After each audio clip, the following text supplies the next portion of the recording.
Geopolitics and Empire is joined by Mary Harrington, who's a columnist and editor for UnHerd and runs her own weekly Substack Reactionary Feminist. Her very first book is Feminism Against Progress. I've got an early copy here, but it'll be out at the end of the month. Get it, and welcome to Geopolitics and Empire, Mary.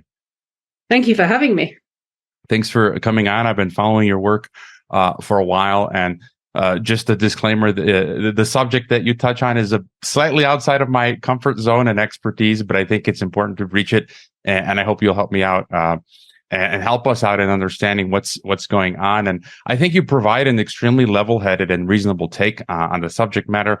My personal position, I'm a conservative, and I happily and firmly hold to, by and large, traditional values, and I see a lot of what's happening, this radical feminism as destructive and as a weapon being used by, as you touch on, the technocracy, the marketplace, what I call the globalists, the technocratic empire, to sort of remake mankind and better control us. And I thought we could start with that, where you say, quote, "What we call feminism today should be called biolibertarianism, the doctrine that legitimizes the vision of men and women as meat Lego, taking on pseudo-religious overtones, and legitimizes us as raw resources for commodification," end quote. So maybe if you could tell us a bit about this biolibertarianism or cyborg theocracy. So perhaps the central argument of feminism against progress is that, on contra to what most conservatives think, the sexual revolution was not the beginning of feminism, but the end of it. And I've traced in the first third of the book the history of feminism proper, as I see it, which was women's aggregate response to the Industrial Revolution and the way that transformed domestic and family life in ways which significantly impacted women's economic standing and men and women's political relationship to one another, and also intimate relationships at the level of the individual level of individual families. It was an absolutely world-shattering change. It wasn't just that people went to work in factories; it was also that work left the home, which had tremendous ramifications for how family life worked. And so I've traced some of those changes in the first third of the book, and I've attempted to show how the two poles of women's response to that transformation was, on the one hand, to try and make the case for care, absent the dimension of economic activity, which had hitherto been a huge part of what women contributed to a productive household, and which was now stripped of that economic component and was in the form of the productive housewife the bourgeois housewife who really was the kind of chief consumer in a private household, rather than being an equal economic participant in a productive household.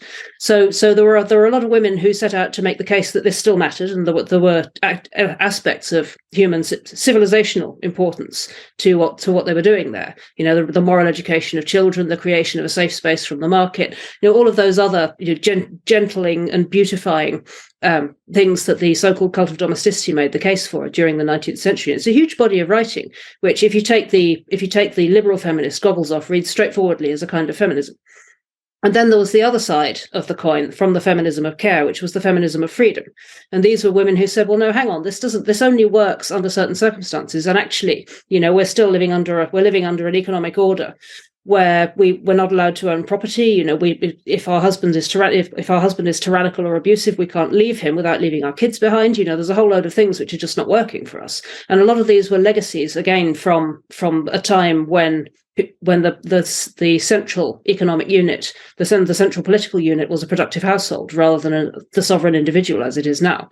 And with the entry into market society, all of the legacy the political and economic structures from the previous era, which remained as hangovers within family life, left women significantly disadvantaged, and the feminism of freedom, which is to say the liberal feminism that has continued on past the sexual revolution, really set out to try and to grant women agency as sovereign individuals within market society on the same terms as men.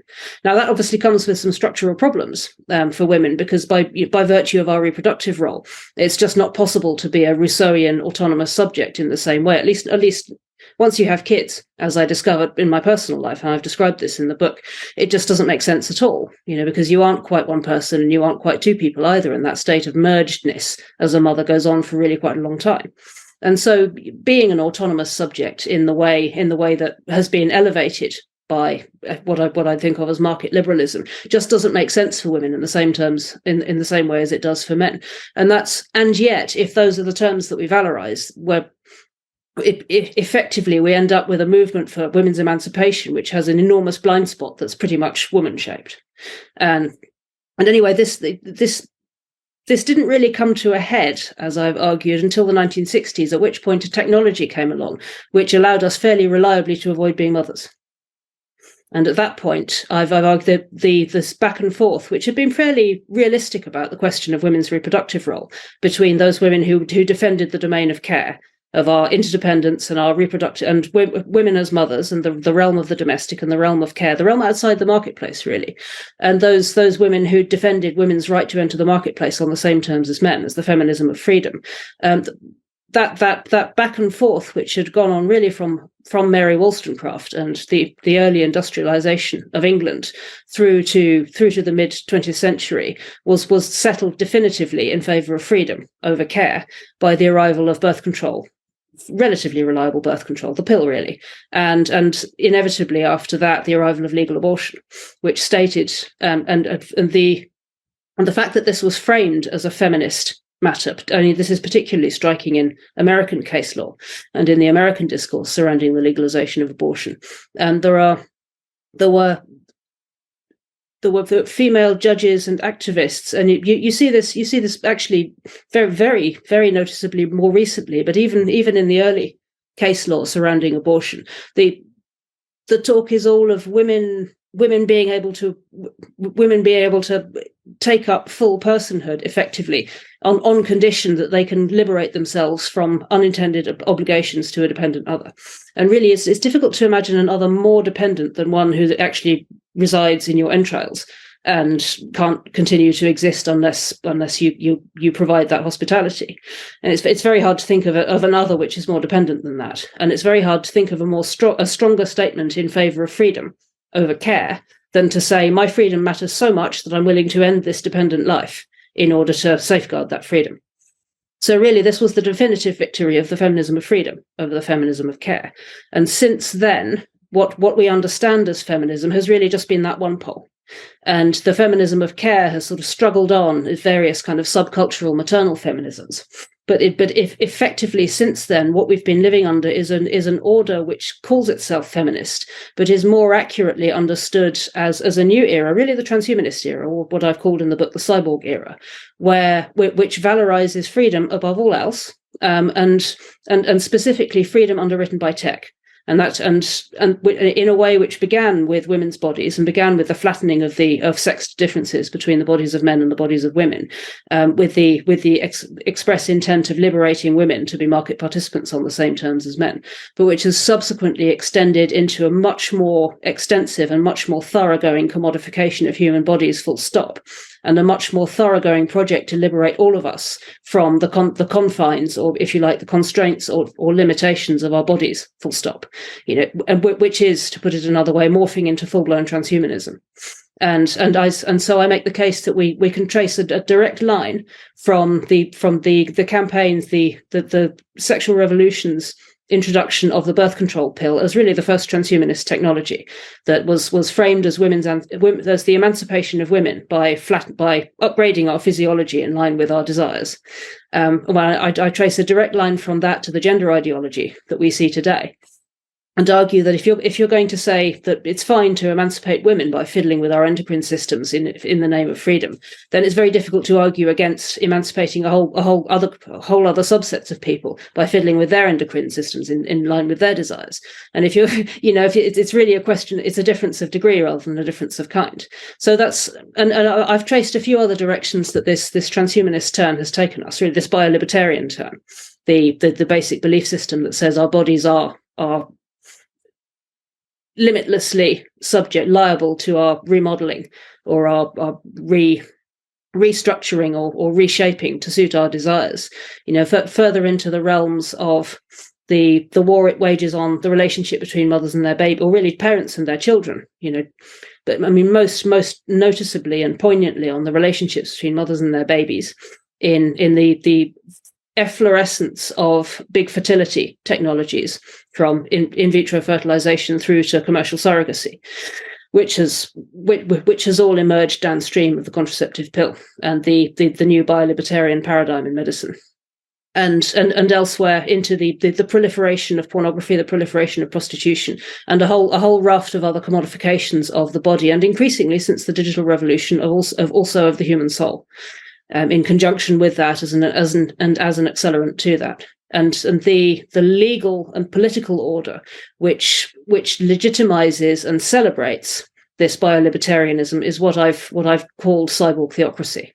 And this is the order that I think I see us increasingly living under across the Anglophone world, and unfortunately increasingly outside it too. A quick shout out to our sponsors, which you can locate via the sponsor page on geopoliticsandempire.com, or whose links are included in every podcast description.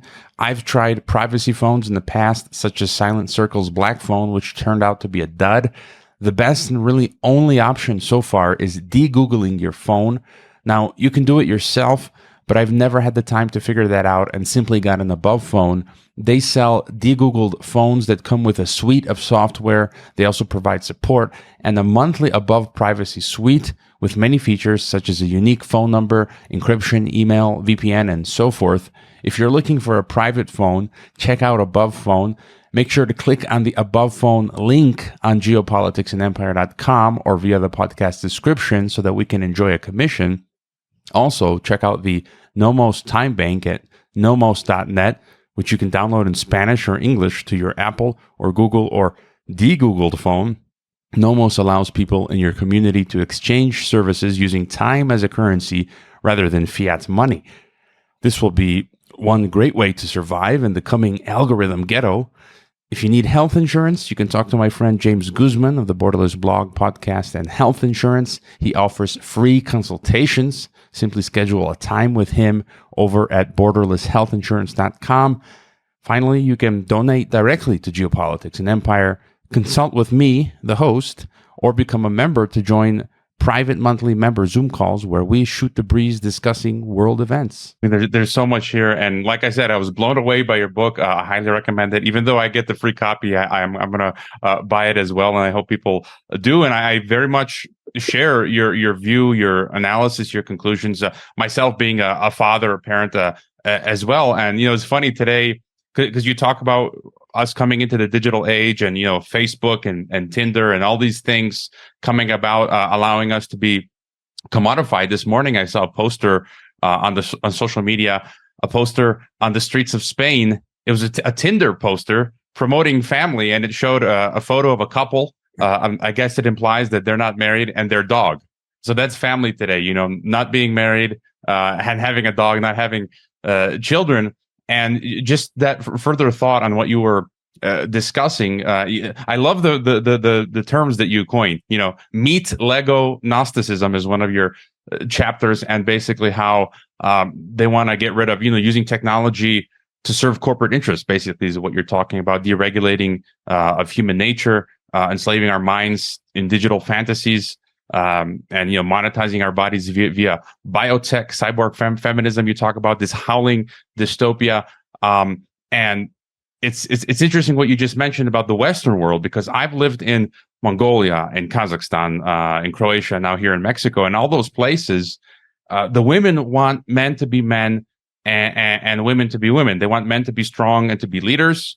They want the men to make sacrifices for the women and for the families, and to respect, the women and the children. And it's interesting, in the global South or third world or developing nations, they have this traditional view, but in the West, we're in this cyborg theocracy. Further thoughts there? Yeah, I've tried to make it clear in the book that my critique doesn't aspire to be a universal one. I think it's very important. It's been a very important failing in feminism to date it's a significant blind spot in historically throughout feminism or throughout critiques of this kind has been universalizing the wealthy white Western worldview and assuming that's just the case everywhere. And although you see a lot of lip service paid to intersectionality among the kind of people who I guess I'm critiquing in the book, I still you still see the UN and the US foreign policy oriented directly towards rolling out American-style moral hegemony pretty much on a global basis. I mean, I think everybody's seen that famous video of the educators trying to teach veiled Afghan women about Marcel Duchamp's toilet installation, and the looks on their faces, in as much as you can see their faces, and you just think, what in fact is going on here? I think it's a mistake to assume that the same conditions, the same cultural or material conditions prevail worldwide. And given that my contention is that feminism is an effect of material and cultural conditions, rather than being evidence of universal progress as such, I'm extremely loath to assume that what will constitute women's interests, or really a priority at all, in one location is necessarily going to be the same anywhere else. On that basis, I'm extremely cautious. I would be cautious about saying that my analysis would be relevant, for example, in in Mexico or Honduras or somewhere like that, where local conditions on the ground might just see another set of conditions as being very much more pressing, and the defence of women's interests as being perhaps something very much more pragmatic and immediate than grumbling about the effect of social media and the birth control pill. However, it's not possible to write a book about everything. You sort of have to be a little bit picky, and so I've just said explicitly I'm writing the book from my standpoint and acknowledging my blind spots, and specifically addressing the history and current situation of bourgeois white, broadly white, developed world Westerners, and the situation that we find ourselves in now, which is downstream of all of the other iterations that this quite sort of tunnel visioned worldview has taken itself through. But that said, the internet is everywhere now, and so it's not. I wouldn't feel qualified to predict how that's going to interact with local conditions on the ground in a very different culture and economy to the one I exist in small town England. But you can be pretty certain that it will, in some respect, and memes propagate themselves with astonishing speed now, and I think it's a fairly safe bet that in some form or another the entire world is going to be, if where it isn't already happening, the whole world will soon be grappling with trying to make sense of the cyborg theocracy, which is now pretty dominant in the United States, because when America catches a cold, when America sneezes, the rest of the world catches a cold. This is just how it works. Yeah, America remains the imperial hegemon, and the cultural norms which begin at that imperial center are going to roll out to the periphery, and that happens very quickly now because the internet is what it is. Yeah, and I would say, I mean, you're on the cutting edge. This new book that's coming out and analyzing this, and just from my observations living in Kazakhstan and here in Mexico, this stuff it's starting to get out there, as you said, through the internet. I've mentioned before there was a story at one of the schools I used to work at, Nazarbayev Intellectual School. They've got 20 of them around the country. There were students wanting to change their genders, and the like I mentioned, the society, the teachers, the adults are all very traditional and conservative. And one of the teachers strictly admonished the boy who wanted to be a girl or the girl who wanted to be a boy. They were dressing using the other gender's clothes. That kid ended up committing suicide. And where did they get that idea? Again, from the cyborg theocracy coming from Hollywood, and as you said, U.S. empire. It's coming here to Mexico as well. And I've had past guests like Jim Jatras, retired diplomat. He refers to this as rainbow fascism because it's become part of U.S. foreign policy. They want Ukraine now to legalize a lot of this LGBT stuff. I've seen the State Department was sending $20,000 to Ecuador to run transgender, drag queen story hour there. So that's just fascinating, and it's not to downplay, as you mentioned. Here in Mexico, there are very legitimate concerns when it comes to things like what they call machismo, right? This men treating women poorly and that sort of thing. And so, what else is interesting, important for you to get across here. I would be really interested to hear your sense of local responses to what your previous guest so colourfully characterised as rainbow fascism. What's the vibe on the ground outside the imperial capital? I mean, certainly in the 51st state, the response to that rollout from America is ambivalent, I suppose you could say. But I'd be really curious to hear what it's like from where you're sitting. I would gather that it's kind of bifurcated, where with the working class Mexicans, I mean, I mostly hang out with Mexicans. I've become a Mexican national. And so the average Mexican still holds to traditional values, but the Mexicans that are more, let's say, middle class, upper class, that go through the institutions, the universities here, because this stuff has already pretty much permeated education here in Mexico, especially in academia. And so the Mexicans who go through that process, they're accepting it now. So it's kind of like it's almost like a virus that's coming in and seeping through the Netflix. And many Mexicans here, you see Amazon, the streets are littered with Amazon boxes. They all shop at Costco. They consume Netflix, and so that's how it's all coming in. So you do see it winning slowly hearts and minds. That's how I see it. I mean, one of the threads that I've attempted to tease out in the book, which I find endlessly fascinating, and I don't really know how to predict where this is going to go. And again, it would be fascinating to hear your take on how this looks in Mexico as opposed to where I am. Is a question which I don't think gets answered enough, which is why is it so often women who are the strongest advocates for this program? The program effectively of abolishing biological sex. Now, of course, this is a slightly different picture in Britain to the United States, where opposition to gender ideology in particular has come mostly from the right. But in Britain, it's been a very much more mixed picture politically, and there's been a lot of left-wing feminist resistance to gender ideology, which has come out of a much more robust history of trade union organisation, combined with, I suppose, a more tight-knit and well-networked community of radical feminists, plus the messaging board Mumsnet. And that cocktail of things produced, it catalyzed into a much more prescient and much more well-developed early response to the onset of gender ideology, such that there has actually been a measure, I say this in a very qualified way, a measure of success in pushing back against some of these legislative moves. Or a lot of which seem very much more well advanced in the United States. So, I mean, rainy fascist island we get called, or turf island, because the gender critical movement is so much more well networked and rabid over here. But it remains true that outside that resistance, far and away the vast majority. I mean, it's mums who are taking their toddlers to drag queen story hours, right? And most of the people who are rolling out these HR directives, and most of the people who operate, who staff these NGOs, and most of the people who create these policies and propagate them worldwide are women. So what in fact is going on there? Why is this happening?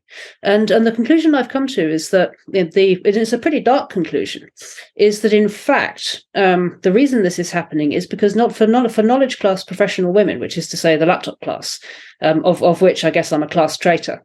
It's for women of that kind. It remains broadly in our interests professionally to hand wave on the abolition of biological sex, because if you let people start talking about the fact that there are differences between men and women, physiologically below the neck, as it were, then somebody might start talking about there being differences between men and women above the neck, and if that happens, then somebody might start wondering whether that's going to have an effect on my performance at work, and when that happens, I might not get the promotion that I want.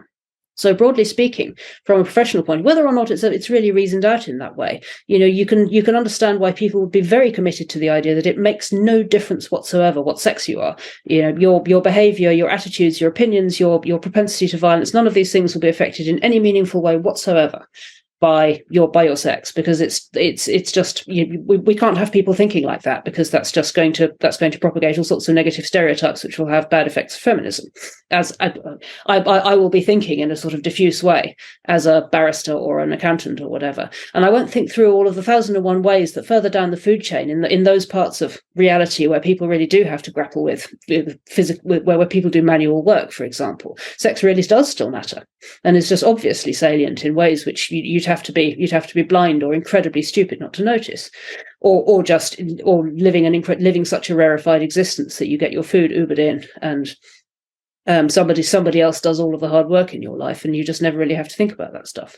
So really what's going on here is a class disparity, and it's a war. It's a class-inflected war within feminism, which is being rolled out worldwide by a subset of people who enabled by digital technology and enabled by the now global information economy, are able to live their lives at some considerable distance from physical material reality, such that their interests are very much more served by pretending that bodies just don't matter.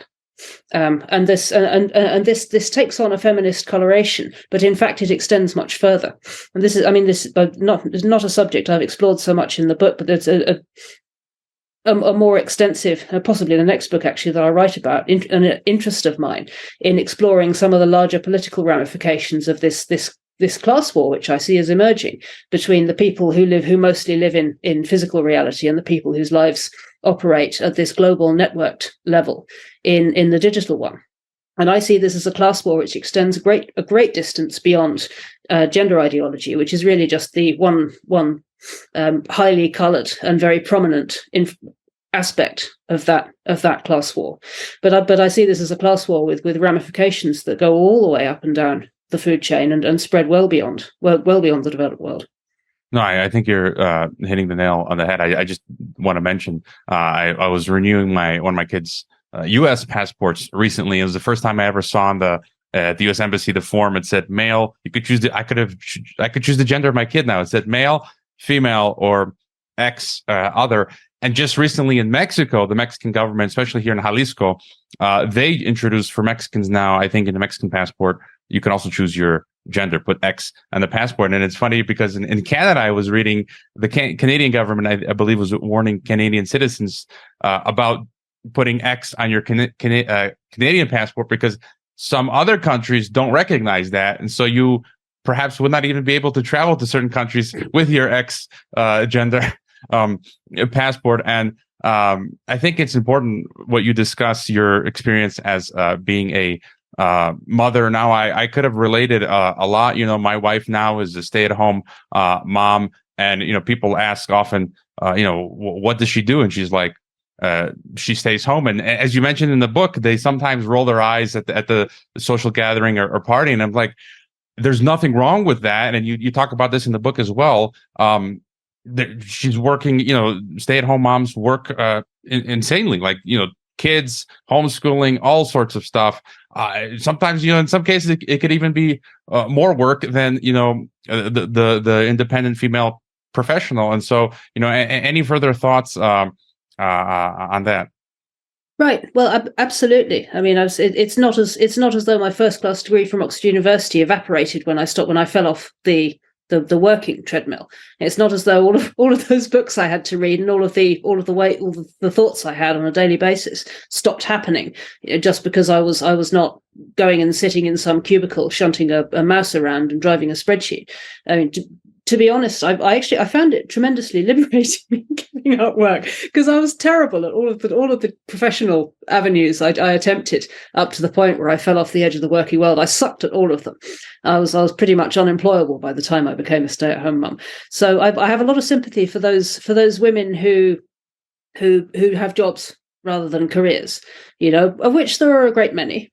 This is not something that the story of professional empowerment in the workplace really has a great deal of interest in. But the reality is that the vast majority of people of both sexes don't work because they find it gratifying or validating. They work because they have to, because otherwise they don't get to eat.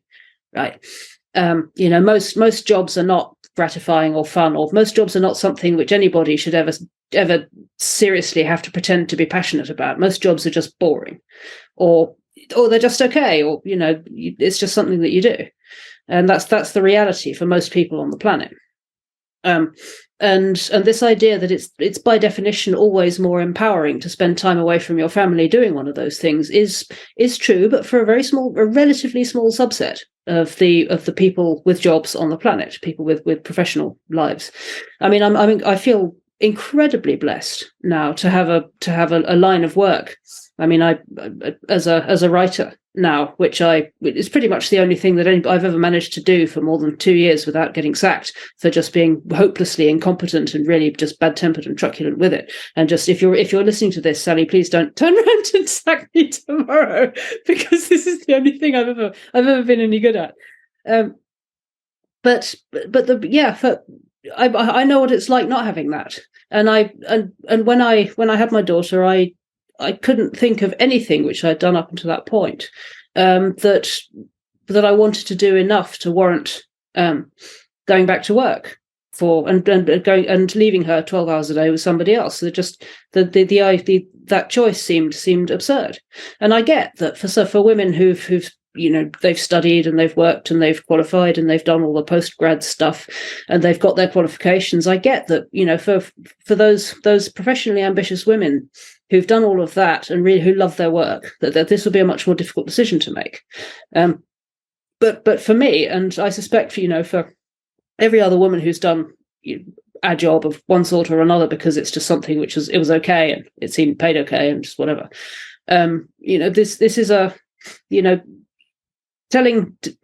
lumping those women in with the highly paid, ambitious, passionate, professional women and assuming that the same policy is going to make sense for all of them it's nonsense. And it's not just nonsense, but it replicates the mother-shaped blind spot at an immense scale in a way which is harmful, deeply harmful, not just to children but also to mothers themselves, because it renders invisible an entire aspect of who we are. The vast majority of mothers want to be. There's a great social scientist who gets generally memory hold every time anyone mentions her. Catherine Hakim did some studies about 20 years ago where she looked at what women will do, women who are mothers, or what women would like to do in terms of work-life balance around family and professional life, given the choice. She argued that there's been plenty of history where women just don't really have a choice one way or another, and you either have to work or you can't work. But given that we live in circumstances now where a great many women have a certain amount of agency and they can make a choice about what they want to do, what would women prefer? And she established that it breaks down roughly 60%. Roughly 20% don't want to work at all. They want a mum. Roughly 20% just want to work all the time. That sounds about right to me. I know, that sounds about right to me. And the rest would like some sort of a mixture of the two. And I guess, I'm incredibly blessed to have found the sort of holy grail in that sense. In that I get to be around for my daughter before and after school. I get to do work that I love, and it's insanely flexible in the school holidays. Not everyone is as fortunate as me. I think there's a huge amount more that could be done at a policy level. And of course that varies according to local situations, but there's a massive amount that could be done at policy level to improve opportunities for flexible working for that 60%. And there's also a huge amount that could be done at a cultural level to make more space for honouring the desire to not be one of the 20% who wants to work full time.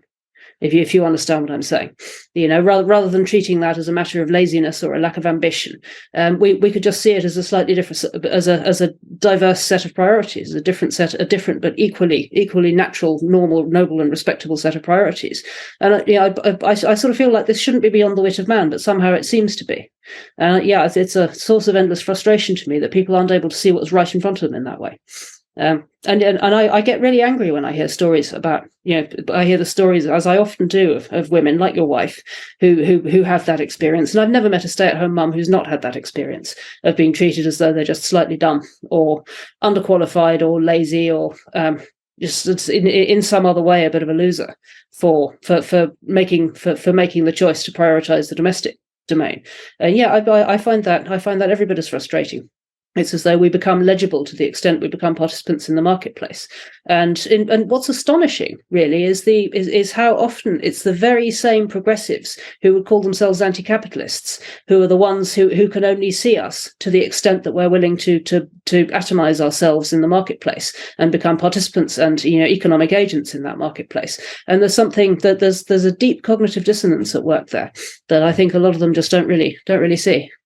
Yeah, I think again you nailed that on the head. It's such hypocrisy to react like that, because you should value humans for who they are as humans in their character. And I was just going to mention, not everyone can afford to have the wife or mother stay at home, but like you said, I think many more people than we realize could make that happen, as you just mentioned. And again, my wife has a graduate degree from the top university here in Mexico. By the way, it's the only university in all of Latin America that was invited to the World Economic Forum, Davos, and she was even given a job as a director, offered a job as a director or principal there, and which for Mexico was like great.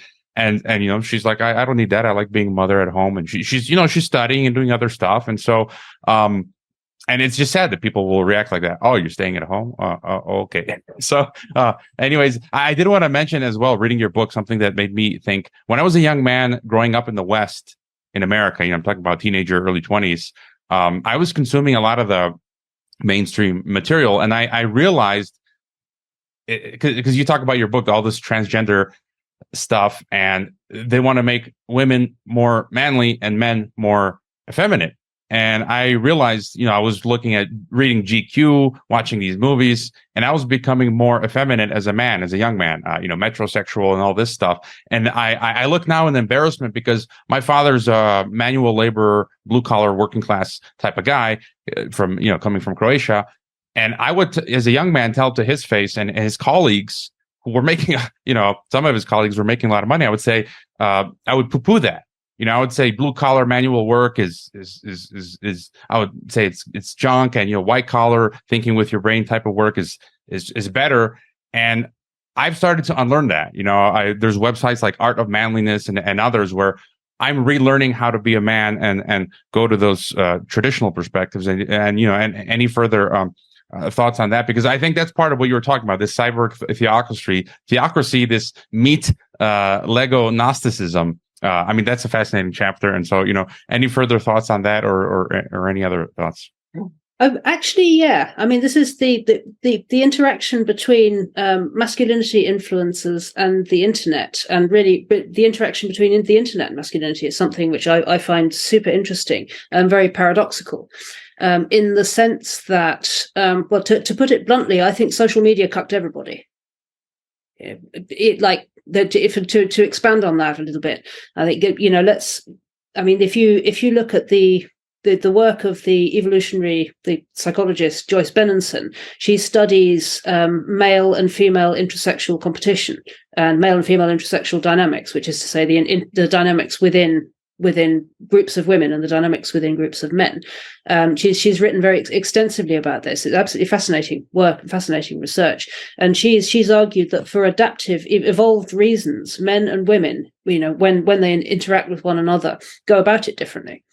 And men will, groups of males, and this is not just male humans, but other types of primate, will tend to cooperate internally within a group in order to compete with an outgroup.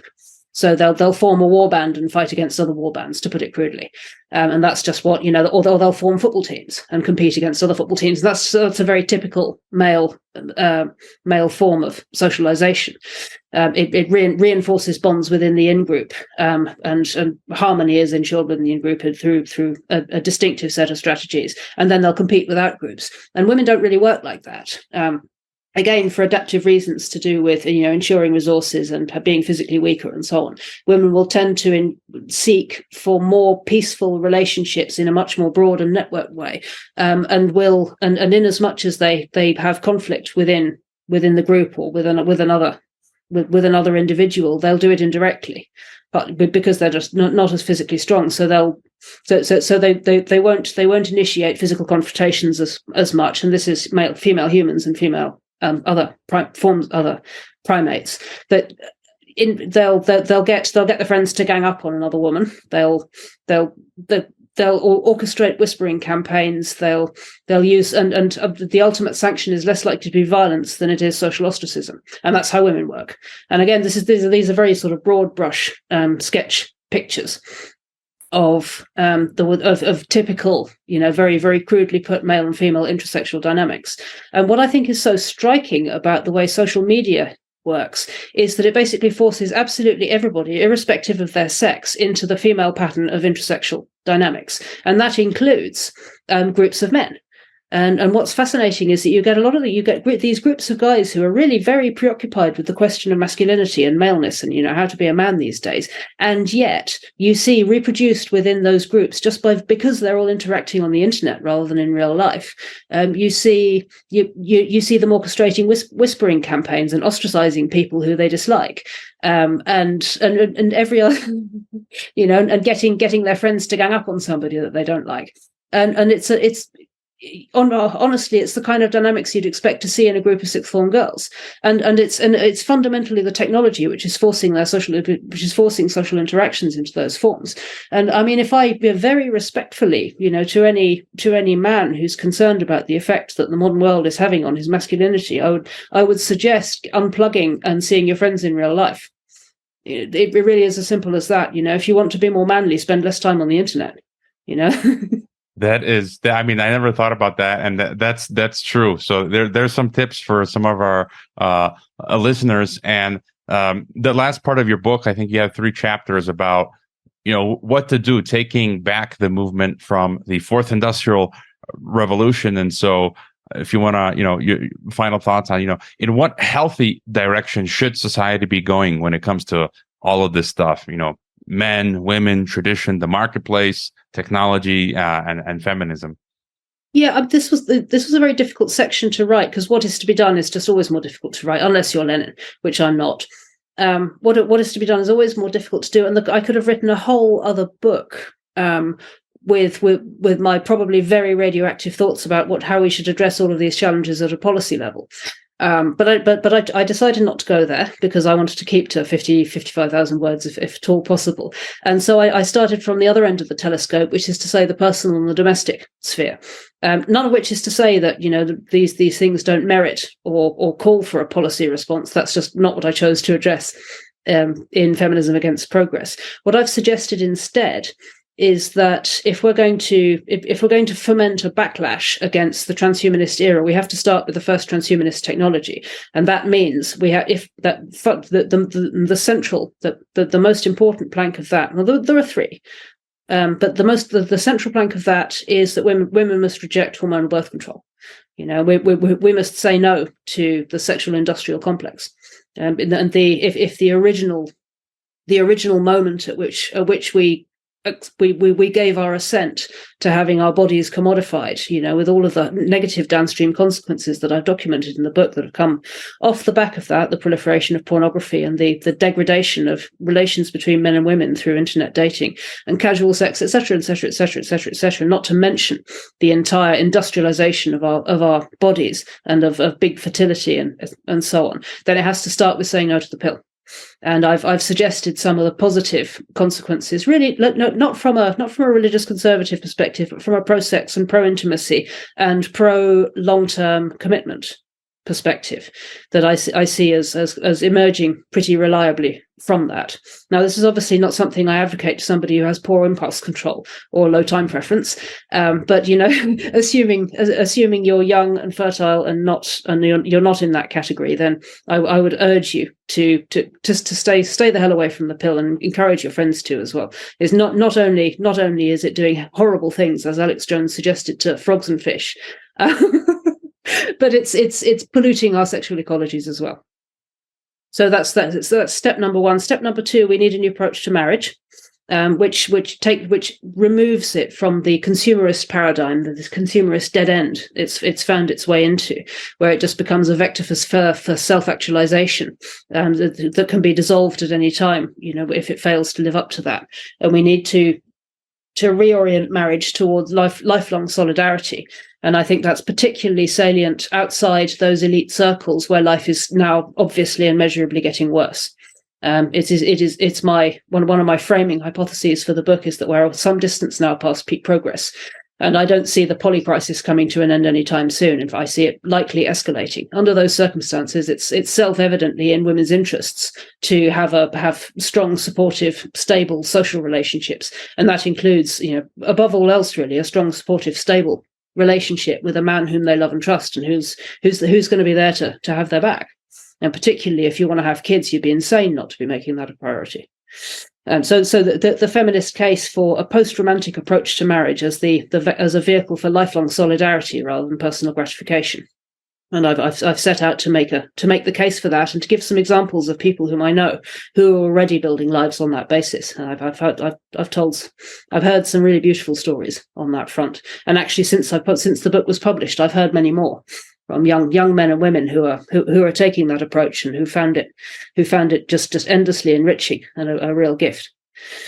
And thirdly, I wanted to make the case for letting men be, which is to say for extending the logic of defending single-sex spaces beyond the gender-critical feminist one, which seeks to protect a few limited exceptions to universal co-edness for the sake of women's privacy and dignity, for example, in sports and prisons, and extending that logic a little bit further back into the rest of our social lives.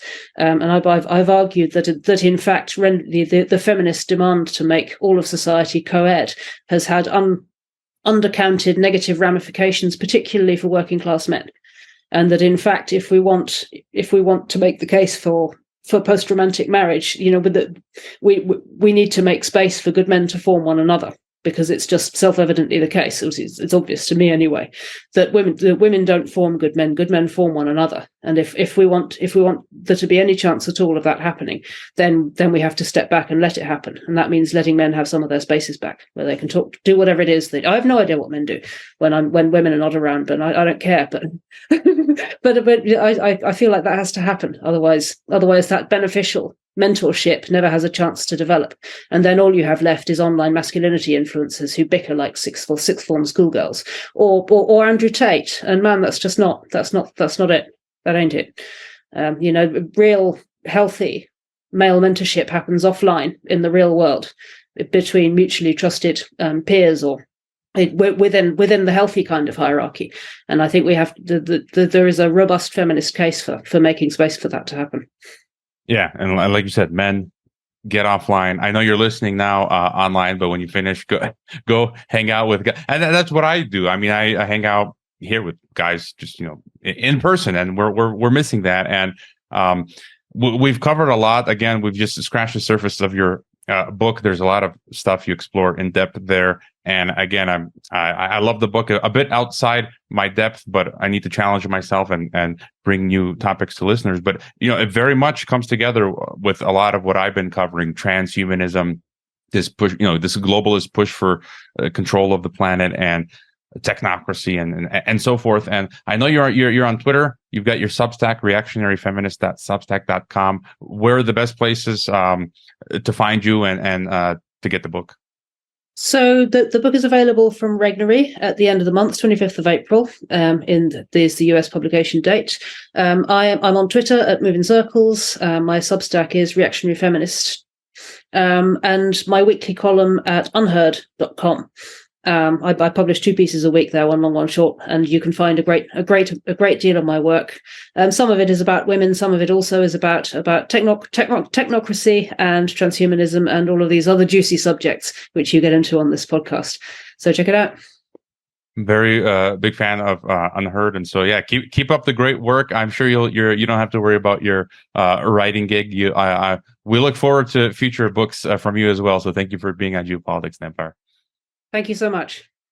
I hope you enjoyed this Geopolitics and Empire podcast. The website is geopoliticsandempire.com, and I encourage you to sign up for the free email list that goes out with each podcast and every weekend with a collection of news headlines. The newsletter and website are our last lines of defense. We're being censored and deplatformed. It's nearly impossible to find Geopolitics and Empire on the Google search engine. We've been blacklisted. YouTube frequently takes down our videos with strikes. Facebook restricts our page. Reddit and Twitter take down posts. And after the Associated Press mentioned Geopolitics and Empire in a 2021 article co-written with NATO, our Patreon account was terminated.